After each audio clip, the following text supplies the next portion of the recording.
वो बेबस होकर अपने बेटे को मौत के मुंह में जाते हुए देखते रहे। लेकिन हैरानी की बात तो ये है कि वहां मौजूद तमाशबीन भीड़ जो उसमें शामिल थी वो कोई और नहीं, वो आम जनता नहीं थी, वो पुलिस, फायर सर्विस, एसडीआरएफ और एनडीआरएफ। यह हत्या जिसे प्रशासन की लापरवाही ने किया। आखिर इतने बड़े गड्ढे के आगे क्यों कोई सुरक्षा बैरिकेड नहीं लगाए गए थे?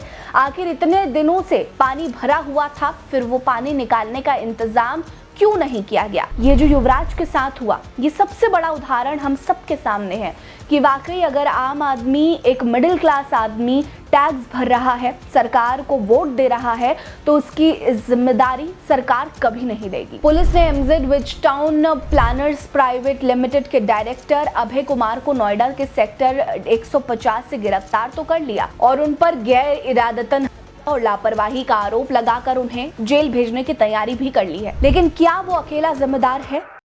उत्तर प्रदेश का एक डेवलप नगर नोएडा, जिसे सजाने संवारने के लिए दावे न केवल वर्तमान सरकार करती है बल्कि पिछली सरकारों ने भी बड़े बड़े दावे किए हैं। 16 जनवरी की रात 27 साल की युवराज मेहता के लिए रात के अंधेरे में घने कोहरे के साथ काल भी साथ साथ लाया था। नोएडा का सेक्टर 150, जहां विकास की आड़ में लापरवाही की नींव रखी गई थी। रोज की तरह युवराज मेहता, जो कि पेशे से सॉफ्टवेयर इंजीनियर था, उस रास्ते से घर की तरफ निकल रहा था। तभी सेक्टर 150 में बेसमेंट के लिए खोदा गया एक गड्ढा, जिसके आसपास न सुरक्षा के लिए कोई दीवार थी, न बैरिकेडिंग लगी हुई थी, न कोई चेतावनी का बोर्ड था। अचानक युवराज की गाड़ी उसमें जा गिरी। गड्ढे में पानी और कीचड़ था, लेकिन युवराज की हिम्मत की दाद देनी पड़ेगी कि उसने अंतिम दम तक हार नहीं मानी। वो खुद को बचाने के लिए लोगों से, अपने पिता से मोबाइल की टॉर्च जलाकर मदद मांगता रहा, बचाओ बचाओ चिल्लाता रहा। लेकिन वहां मौजूद भीड़ तमाशबीन बनकर उसकी मौत का नजारा देखती रही। युवराज के पिता राजकुमार मेहता के सामने ही उनके घर का चिराग हमेशा हमेशा के लिए बुझ गया। वो बेबस होकर अपने बेटे को मौत के मुंह में जाते हुए देखते रहे। लेकिन हैरानी की बात तो ये है कि वहां मौजूद तमाशबीन भीड़ जो उसमें शामिल थी वो कोई और नहीं, वो आम जनता नहीं थी, वो पुलिस, फायर सर्विस, एसडीआरएफ और एनडीआरएफ। करीब 2 घंटे तक युवराज लड़ता रहा, लेकिन इतने सारे लोग वहां होने के बावजूद भी उसकी मदद किसी ने नहीं की। अब सवाल यह है कि आखिर कौन है युवराज की मौत का असली जिम्मेदार? इस घटना को लेकर कुछ जरूरी बातें हैं जो आप तक पहुंचानी बहुत जरूरी थी, इसलिए ये वीडियो बनाई। नमस्कार, मेरा नाम है रीटा, आप नेटड्रिक न्यूज देख रहे हैं। हमारी ये वीडियो पसंद आएगी तो जरूर देखिएगा। आप दिल्ली एनसीआर के इलाकों में रह रहे हैं, तमाम टैक्स पे कर रहे हैं, लेकिन उसके बावजूद भी आप यकीन मानिए आपकी जिंदगी की कोई कीमत नहीं है। ये जो युवराज के साथ हुआ, ये सबसे बड़ा उदाहरण हम सबके सामने है कि वाकई अगर आम आदमी, एक मिडिल क्लास आदमी टैक्स भर रहा है, सरकार को वोट दे रहा है, तो उसकी जिम्मेदारी सरकार कभी नहीं देगी। जिस तरह से ये घटना हुई, जिस तरह से ये हादसा हुआ, वो जगह 90 डिग्री के मोड़ वाली थी। वहां इतना बड़ा गड्ढा किया गया, लेकिन कोई चेतावनी, कोई भी वार्निंग साइन वहां पर मौजूद नहीं था। कुछ भी क्यों नहीं लगाया गया, ये एक बड़ा सवाल है। पुलिस ने एमजेड विच टाउन प्लानर्स प्राइवेट लिमिटेड के डायरेक्टर अभय कुमार को नोएडा के सेक्टर 150 से गिरफ्तार तो कर लिया और उन पर गैर इरादतन और लापरवाही का आरोप लगाकर उन्हें जेल भेजने की तैयारी भी कर ली है। लेकिन क्या वो अकेला जिम्मेदार है? गौर करने वाली बात है कि जब हादसा हुआ तो तुरंत पुलिस, फायर ब्रिगेड, एसडीआरएफ और एनडीआरएफ की टीमें पहुंच गई। युवराज चीख चीख के आवाजें लगाता रहा, लेकिन उसे बचाने के लिए कोई नीचे नहीं उतरा। और क्यों नहीं उतरा, ये और ज्यादा चौंकाने वाला मुद्दा है। युवराज के पिता ने बताया कि जो लोग उनके बच्चे को बचाने के लिए वहां आए थे, उन लोगों ने कहा कि उनके पास पर्याप्त साधन नहीं है नीचे उतरने के लिए, और ना ही पूरी तरह से वो ट्रेंड है पानी में उतरने के लिए। उन्हें डर था कि रात के अंधेरे में उतरेंगे तो उन्हें सरिया लग सकता है। यहाँ तक कि जो क्रेन आई थी उसकी रस्सी भी छोटी थी। उनके बच्चे को बचाने के लिए पर्याप्त समय था, लेकिन जानबूझकर प्रशासन की इस लापरवाही ने बड़ी देरी कर दी। जब उनका बच्चा कार समेत दलदल में डूब गया तब जाकर सर्च ऑपरेशन किया गया। हैरानी की बात तो यह है कि देरी के बाद भी एनडीआरएफ को देर से सूचना दी गई और एनडीआरएफ की टीम पहुंची तो जाकर सर्च ऑपरेशन किया गया।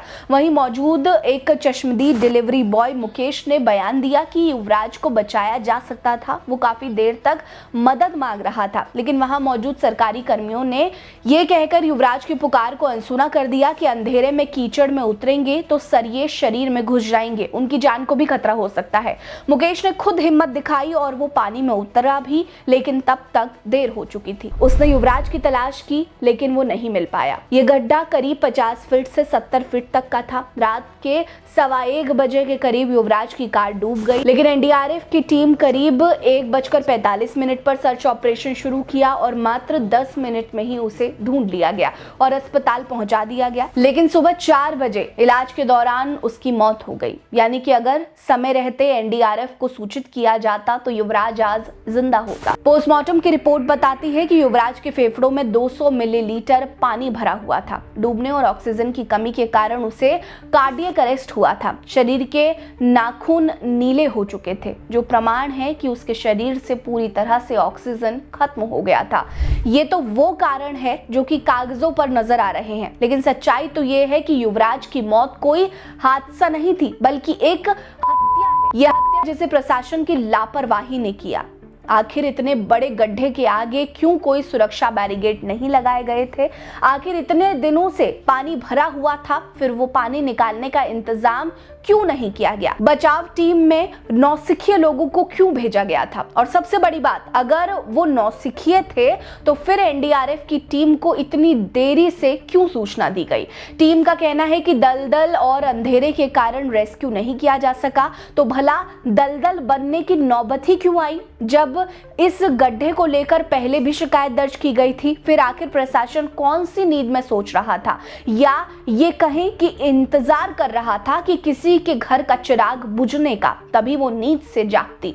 पुलिस ने प्रशासन की लापरवाही का सबूत दिया है। जो वीडियो पुलिस ने जारी किया है वो बताता है कि वहां सब मौजूद तो थे, लेकिन शायद स्लीपिंग मोड में। तभी तो तमाम मिन्नतों के बाद भी युवराज सबकी आंखों के सामने धीरे धीरे मौत के मुंह में चला गया और लोग वीडियो बनाते रह गए। हमारा सवाल प्रशासन से सिर्फ इतना है कि जब बात धार्मिक बुनियाद की होती है तब तो सभी माथा पीट पीट कर रोना रोते हैं धर्म को बचाने का, लेकिन जब किसी की जिंदगी को बचाने की बात आती है तो आखिर क्यों सभी तमाशबीन बने हुए होते हैं? नोएडा में विकास के बड़े ढोल पीटे जाते हैं, लेकिन युवराज के साथ जो हुआ उसने सरकार के विकास के दावों की सच्चाई उजागर कर दी है।